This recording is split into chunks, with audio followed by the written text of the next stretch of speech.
Assalamualaikum warahmatullahi wabarakatuh. Bismillahirrahmanirrahim. Hari ini kita kembali membaca buku Malapetaka Runtuhnya Khilafah karya Syekh Abdul Qadim Zalum pada bagian ke-6, yaitu pengadopsian Undang-Undang Barat. Kita sampai pada subjudul kebebasan umum dalam sistem demokrasi bertentangan dengan Islam. Dalam sistem demokrasi dikenal apa yang disebut dengan kebebasan umum, yang terdiri antara lain dari kebebasan berperilaku, kebebasan berkepemilikan, kebebasan beragama, dan kebebasan menyatakan pendapat. Jadi, setiap orang berhak melakukan sesuatu sesuai dengan kehendaknya. Bagi mereka, tidak ada hukuman bagi pelaku perzinaan. Bahkan, tidak boleh ada hukuman bagi perbuatan tersebut karena hukuman itu dianggap sebagai pelanggaran terhadap kebebasan pribadi. Selain itu, mereka boleh berupaya mendapatkan sesuatu dengan segala cara.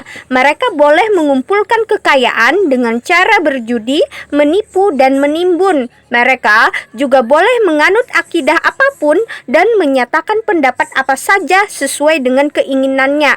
Semua ini bertentangan dengan Islam. Alasannya, karena dalam Islam tidak dikenal kebebasan mutlak, dalam arti kebebasan tanpa kepatuhan dalam melakukan setiap perbuatan.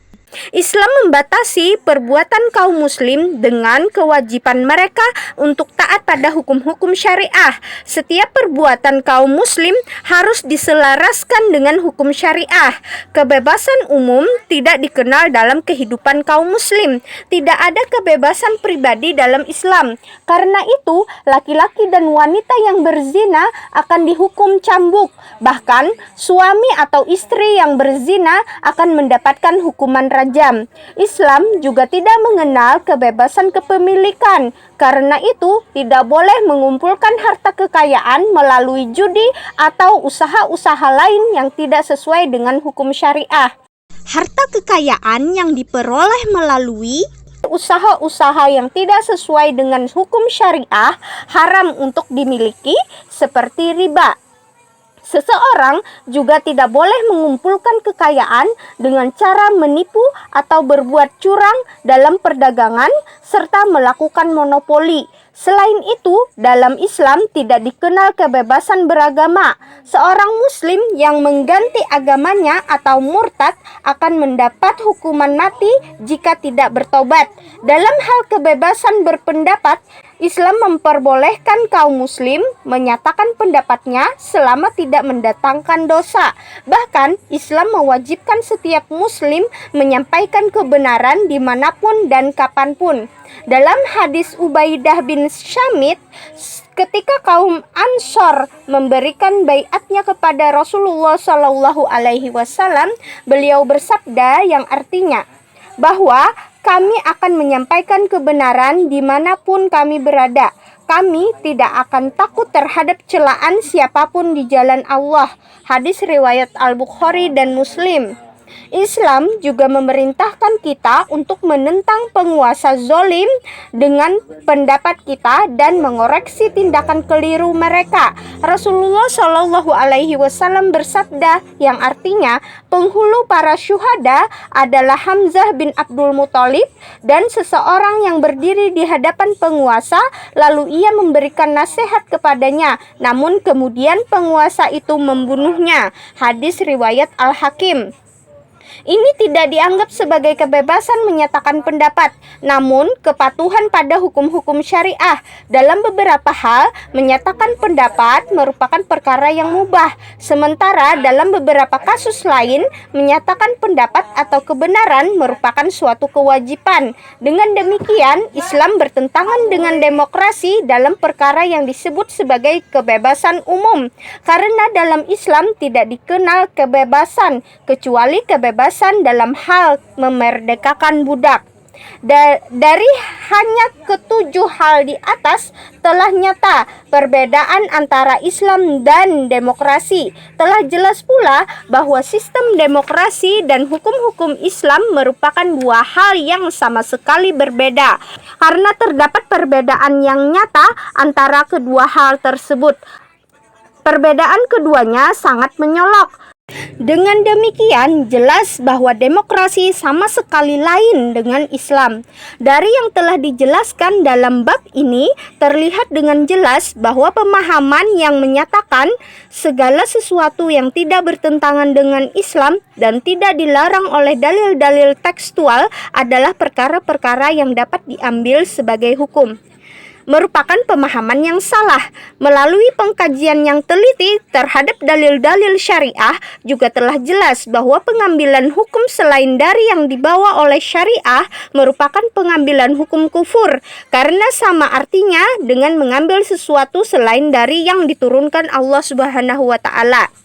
Apalagi Allah Subhanahu wa Ta'ala telah melarang kita untuk merujuk pada selain hukum syariah, sebagaimana dalil-dalil yang telah disampaikan di muka, seperti Bismillahirrahmanirrahim, fala warabbika la yu'minuna hatta yuhakkimuka fima syajara bainahum.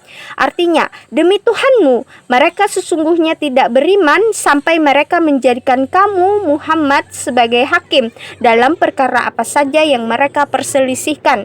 Quran Surah An-Nisa ayat 65. Rasulullah Shallallahu Alaihi Wasallam juga bersabda sebagai berikut, yang artinya setiap amalan yang tidak kami perintahkan adalah tertolak. Hadis riwayat Al-Bukhari dan Muslim.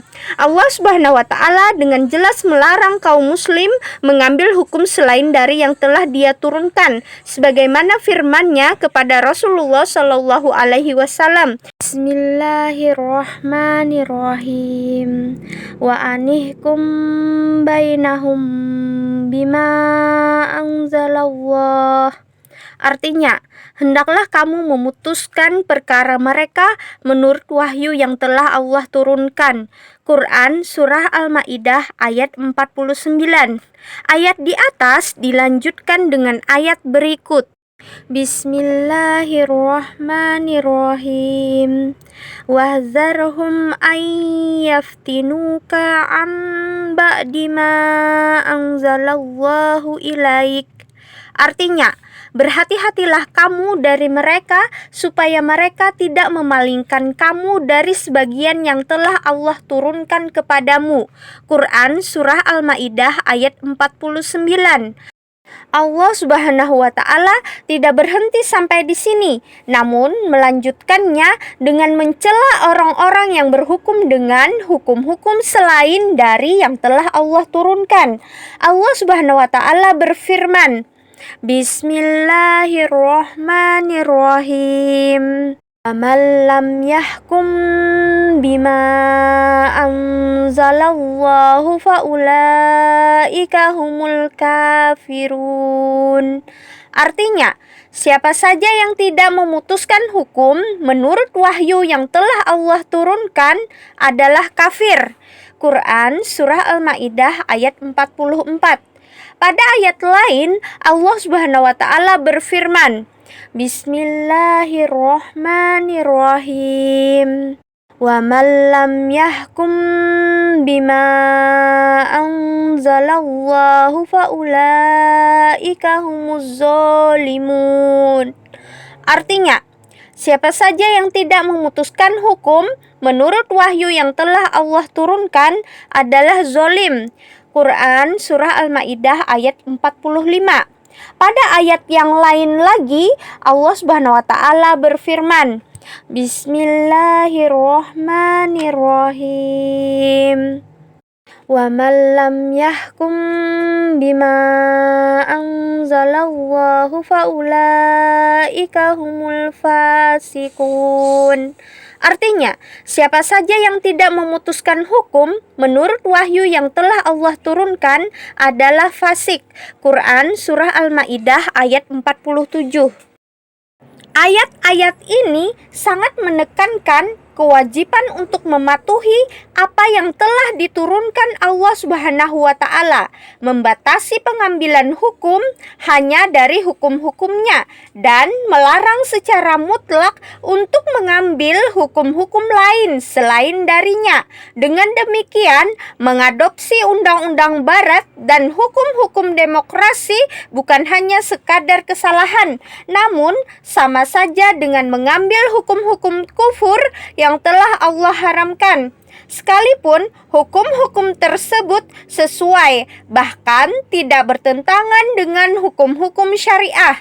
Oleh karena itu, mengambil hukum yang identik dengan hukum syariah tetap diharamkan, mengingat bahwa hukum tersebut tidak diambil dari syariah.